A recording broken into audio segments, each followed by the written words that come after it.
The Steve Jobs fish tank story, if you haven't heard it, is possibly the coolest story about Steve Jobs I've ever heard.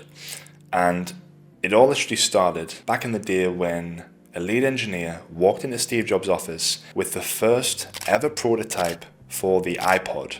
Not sure if you remember the iPod, it was a fair while ago, but he walked in super excited. He couldn't wait to show Steve Jobs this first prototype because it was the slimmest, smallest music device on the market by far. And he handed it over to Steve Jobs and he couldn't wait to get feedback. He could not wait to hear what Steve Jobs thought. And Steve Jobs took the iPod, looked at it, weighed it in his hands and said, "This is too thick and it's too big. We need to make it smaller." Now at this point, the engineer had spent months and months within his team, the iPod team, to develop this prototype. He thought, with a few little tweaks, maybe we just need to, edit the software and then, we can launch it. We're literally due to launch in like a month's time or something like this. We don't have a long time to get this right. He was infuriated by what Steve Jobs had said. He exploded a little bit. He went, "Listen, Steve, this is the smallest music device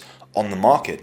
There's nothing even close to it. We can't make it any smaller. How are we going to make it smaller?" And Steve Jobs did something in that moment which showcases so much about just how he thinks, and also as well how I think most entrepreneurs need to think in regards to just thinking outside the box and seeing things from a fresh perspective, and always striving to do things better, always striving to push outside of what you thought was possible. Steve Jobs took the iPod prototype, didn't say a word, got out of his chair, walked away from his desk to his fish tank, thought for a second, and then dropped the iPod into the fish tank. And at this point, the engineer is really pissed.